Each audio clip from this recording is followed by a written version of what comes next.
नमस्कार आंगनबाड़ी बहनों, आप सभी का स्वागत है हमारी आज की महत्वपूर्ण वीडियो में। खबर की हेडलाइन देखिए कि बनमनखी की सीडीपीओ अनीता कुमारी निलंबित कर दी गई हैं।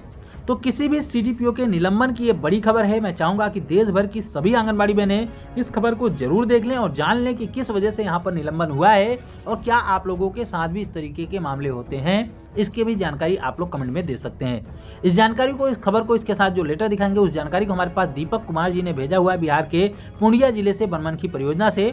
आइए इस पूरी खबर को पहले पढ़ते हैं, उसके बाद इस संबंध में जो जारी महत्वपूर्ण लेटर है उसको भी दिखाते हैं। यह खबर पटना में प्रकाशित की गई। बताया गया है कि पूर्णिया बनमनखी की सीडीपीओ और पूर्णिया की प्रभारी डीपीओ अनीता कुमारी को निलंबित कर दिया गया है। कटिहार के 22 सोई में सीडीपीओ रहते उन पर भ्रष्टाचार के गंभीर आरोप लगे थे।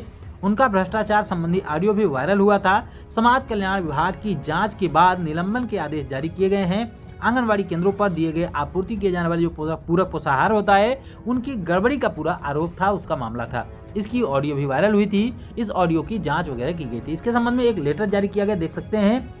बिहार सरकार समाज कल्याण विभाग की तरफ से ये लेटर जारी किया गया है। मैं चाहूंगा कि सभी आंगनबाड़ी बहनें इस लेटर में लिखी गई एक एक बातों को ध्यान से समझ लें, सुन लें उसके बाद, क्योंकि इस तरीके के मामले आप लोगों के साथ भी आए दिन होते रहते होंगे, जिस पे आपको क्या एक्शन लेना है इस लेटर को देखने के बाद आपको समझ में आ जाएगा। तो प्लीज वीडियो को पूरा जरूर देखिएगा, क्योंकि यहाँ पर मानदेय वृद्धि की बात नहीं है। यहाँ पर कोई आपके फायदे की वैसे बात तो नहीं है कि आपको पैसे मिलेंगे, लेकिन कहीं ना कहीं फिर भी आपके फायदे की ही बात है। हर महीने यहाँ पर 3,000 रुपए आंगनबाड़ी बहनों से वसूले जा रहे थे। इस तरीके का मामला था। ऐसे मामले हो सकता है आपके साथ भी होते हों। 3,000, 2,000, 1,000, 500, 100 रुपए, 200 रुपए, इस तरीके की वसूली आए दिन आंगनबाड़ी बहनों से होती रहती है। ये बात किसी से भी छिपी नहीं है। तो मैं चाहूंगा कि सभी आंगनबाड़ी बहनें इस लेटर को ध्यानपूर्वक जरूर देख लें और समझ लें। यहाँ पर देख सकते हैं, यहाँ पर संचिका संख्या वगैरह दिया गया 6858। श्रीमती अनीता कुमारी, तत्कालीन बाल विकास परियोजना पदाधिकारी, बारसोई कटिहार, संप्रति बनमनखी पूर्णिया। प्रभारी जिला प्रोग्राम पदाधिकारी पूर्णिया के विरुद्ध में जो है वो जिला पदाधिकारी कटिहार के पत्रांक संख्या 393C दिनांक 5/2/2024 से प्राप्त पत्र एवं पत्र के साथ संलग्न जो ऑडियो क्लिप जो है, यानी कि 5 फरवरी 2024 को एक पत्र दिया गया था, शिकायती पत्र था, साथ में एक ऑडियो क्लिप थी, उसको भी दिया गया था।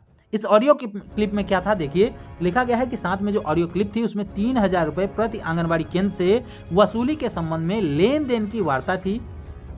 आगे लिखा गया है, संयुक्त जांच दल के समक्ष ऑडियो क्लिप में रक्षित आवाज को अपनी आवाज होने की स्वीकृति के बाद ऑडियो क्लिप की वार्ता को ऑफिशियल बात बताए जाने महिला पर्यवेक्षिका के द्वारा अनुमंडल पदाधिकारी बारसोई इसके अलावा कटिहार को दिए गए लिखित बयान में सभी महिला पर्यवेक्षिकाओं को प्रत्येक केंद्र के वाउचर की राशि की वसूली के हेतु बोले जाने का उल्लेख था।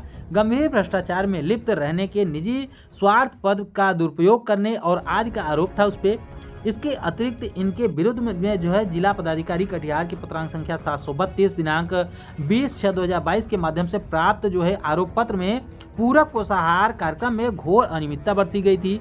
राशि की वसूली, फर्जीवाड़ा, जालसाजी करने का आरोप था। आंगनबाड़ी विकास समिति के सदस्यों का फर्जी हस्ताक्षर करने का मामला था। एक ही विपत्र को 2 बार पारित करने का मामला था। टीचर वितरण का निरीक्षण नहीं करने, लाभार्थी की संख्या का सत्यापन किए बिना आंगनबाड़ी केंद्रों को मनमानी राशि उपलब्ध कराने का मामला था। इसके अलावा यहाँ पर बताया गया है कि स्थायी दलालों के माध्यम से पोषाहार का वाउचर इकट्ठा करके एवं उस पर फर्जी हस्ताक्षर बनाकर अनुमोदन हेतु जबरन जवाब देना। इसके अलावा राशि का विचलन करना। जनवरी एवं फरवरी 2022 की तुलना में मार्च एवं अप्रैल में 1.5 गुना राशि जो है अधिक बिना किसी उचित कारण के देने का मामला था।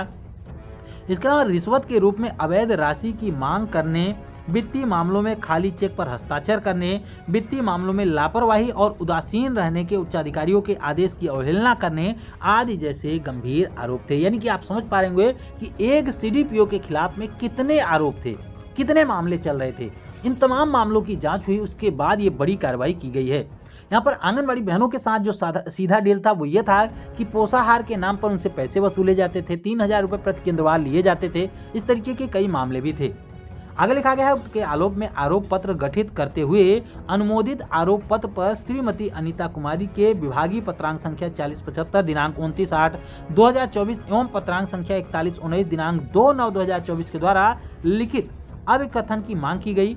आरोपित पदाधिकारी ने अपने पत्रांक 389 दिनांक 12/9/2024 के द्वारा एक आरोप पत्र लिखित अभिकथन उपलब्ध कराया, जिसकी समीक्षा की गई। इसी क्रम में बता दें आपको कि YouTube पर वायरल एक ऑडियो वीडियो में भी विभाग को प्राप्त हुआ है, जिसके बारे में हमने भी अपने चैनल के माध्यम से जानकारी दी थी कि YouTube पर हमने तमाम चैनलों के द्वारा भी ऑडियो डाली गई थी, उसी में से हमने भी उस ऑडियो को डाला था। तमाम आंगनबाड़ी बहनों ने इसको देखा भी होगा, तो ऑडियो को भी देखा गया, विभाग को उसको वो ऑडियो प्राप्त हुआ, जिसके बाद श्रीमती अनीता कुमारी के विरुद्ध जो है वो रिश्वत लेने के आरोप भी प्रदर्शित हुए।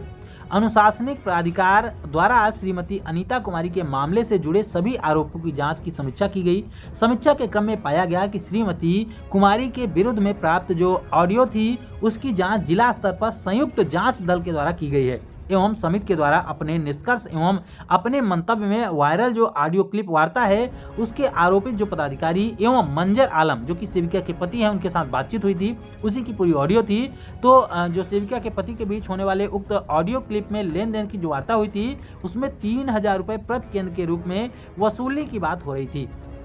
आरोपित पदाधिकारी ने संयुक्त जांच दल को ऑडियो क्लिप में अपनी आवाज होने तथा मंजर नाम के व्यक्ति सेविका के पति से बात किए जाने का लिखित बयान भी दिया है। यानी कि जो सीडीपीए थी उन्होंने खुद कबूल किया है कि हमने ये बात किया है, ये हमारी ऑडियो है, और सेविका के पति का नाम भी बताया कि उनसे ही बात की गई थी।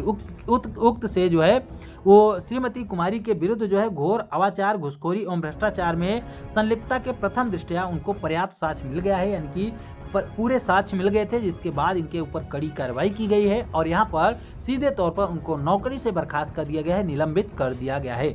और ऐसा नहीं है कि केवल एक जगह पर ही आंगनबाड़ी बहनों के साथ वसूली का मामला चलता हो, वो चाहे कोई भी राज्य हो, हर एक राज्य में आंगनबाड़ी बहनों से चाहे 200, चाहे 500, चाहे 1000 इस प्रकार की वसूली अपने उच्च अधिकारी के द्वारा झेलनी पड़ती है। कभी पोषाहार के नाम पर, कभी मानदेय के नाम पर, कभी किसी नाम पर, कभी किसी नाम पर, लेकिन आंगनबाड़ी बहनों से हर महीने वसूली का कार्यक्रम चलता है। ये बात आंगनबाड़ी बहनों से बेहतर कोई भी नहीं जान सकता।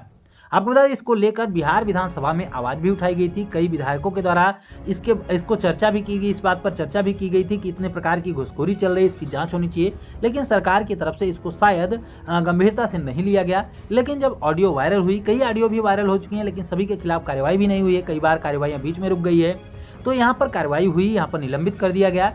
लेकिन सवाल यह है कि क्या केवल निलंबन से काम हो जाएगा? क्या इस बात की कोई भी वो नहीं है कि फिर से नहीं होगा ऐसा? क्या कहीं और ऐसा नहीं हो रहा है? क्योंकि इसकी जांच गहनता से होनी चाहिए, हर एक परियोजना में होनी चाहिए, कहाँ कहाँ पर इस तरीके के मामले चल रहे हैं उसकी जांच होनी चाहिए। क्योंकि ज़्यादातर जहाँ तक हमें जानकारी है, कई आंगनबाड़ी बहनों के द्वारा ऐसी शिकायतें भी आती रहती हैं कि हमारे साथ ऐसी वसूली के चीज़ चलते हैं, लेकिन आंगनबाड़ी बहनें भी अपनी नौकरी बचाने के लिए, कभी अपने कम मानदेय को पाने के लिए, तमाम जो है धमकियों की वजह से कहीं कहीं पे आंगनबाड़ी बहनों को सीधे तौर पर धमकी भी दी जाती है कि आपका मानदेय रोका जाएगा, आपकी पोषाहार को नहीं दिया जाएगा। इन तमाम चीज़ों से डरकर आंगनबाड़ी बहनें इसकी शिकायत नहीं करती हैं, जिसके बाद आंगनबाड़ी बहनों को हर महीने इस तरीके के पैसे देने पड़ते हैं। तो इस तरीके की जो कार्रवाई हुई है, क्या इस कार्रवाई से आप आंगनबाड़ी बहनें संतुष्ट हैं? क्या इस प्रकार की कार्रवाई होनी चाहिए, हाँ या नहीं?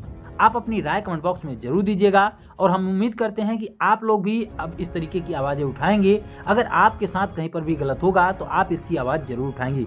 वीडियो अगर पसंद आई हो तो प्लीज़ वीडियो को लाइक करिए, ज़्यादा से ज़्यादा आंगनबाड़ी बहनों तक शेयर करिए और आगे भी आंगनबाड़ी से जुड़ी महत्वपूर्ण खबरों को पाने के लिए चैनल को जरूर सब्सक्राइब कर लें। फिर मिलेंगे अपनी नई वीडियो में कुछ और भी महत्वपूर्ण खबरों के साथ, तब तक के लिए नमस्कार, जय हिंद।